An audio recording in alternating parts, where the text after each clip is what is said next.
அஇஅதிமுக பொதுச் செயலாளரும் முதலமைச்சருமான செல்வி ஜெயலலிதா சட்டமன்ற தேர்தலை ஒட்டி வெளியிட்டுள்ள வரலாற்று சிறப்புமிக்க அஇஅதிமுக தேர்தல் அறிக்கையை கழக இளைஞர் மற்றும் இளம்பெண்கள் பாசறை சார்பில் வீடு வீடாக வழங்கும் பணி தொடங்கியது.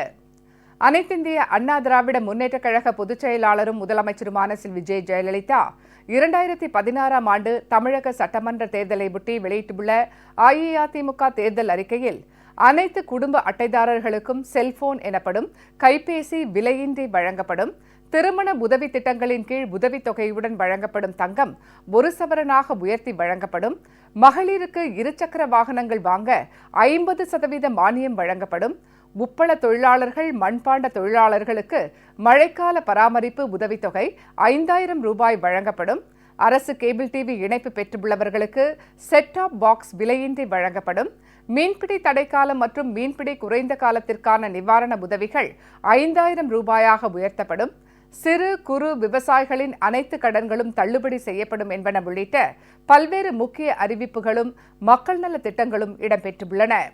மக்கள் நலனை கருத்தில் கொண்டு அனைத்து தரப்பினரும் பயன்பெறும் வகையில் வெளியிடப்பட்ட தேர்தல் அறிக்கையை பொதுமக்களிடம் வழங்கும் பணி அஇஅதிமுக இளைஞர் மற்றும் இளம்பெண்கள் பாசறை சார்பில் தொடங்கப்பட்டது.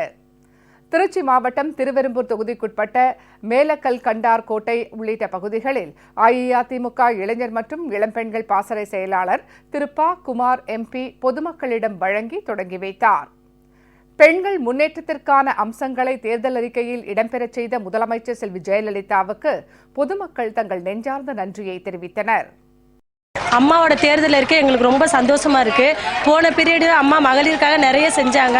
அதே மாதிரி இந்த பீரியட்லயும் அவங்களோட அறிக்கையெல்லாம் எங்களுக்கு ரொம்ப சந்தோஷமா இருக்கு. குறிப்பா சொல்லணும்னா பெண்களுக்கு கர்ப்பிணி பெண்களுக்கு 12,000 18,000 ஆக்கியிருக்காங்க. அதனால குழந்தைங்களுக்கு காலை சிற்றுண்டி கொடுக்குறாங்க. இதெல்லாம் எங்களுக்கு ரொம்ப சந்தோஷமா இருக்கு. அதனால அம்மா தான் மீண்டும் முதலமைச்சரா வரணும். அதனால பெண்களோட ஓட்டு எல்லாமே அம்மாவுக்கு தான். முதல்வர் அம்மாவோட ஆட்சி காலம் 5 ஆண்டு நடந்தது. அது எங்களுக்கு ஒரு பொற்கால ஆட்சி காலமாக தான் இருந்தது. மீண்டும் முதல்வராக அம்மா வரணும். அறிக்கையை பார்த்தோம் ரொம்ப சந்தோஷத்துல நாங்களும் ஒரு துள்ளி குதிச்சுட்டு இருக்கிறோம். இப்போ 5 பெண்கள்லாம் நாங்களாம் வண்டி வாங்குற அளவுக்கு வசதி இல்லை. ஆனால் 50% மானியம் கொடுக்குறாங்க. வண்டி வாங்கணுமோ தாராளமாக நாங்கள் வாங்கலாம். கர்ப்பிணி பெண்களுக்கு 12,000 கொடுக்குறாங்க. அதே 18,000 தாய் வீட்டு சீதனை மாதிரி எங்களுக்கு எதுவும் செஞ்சு கொடுத்து அனுப்புவாங்க.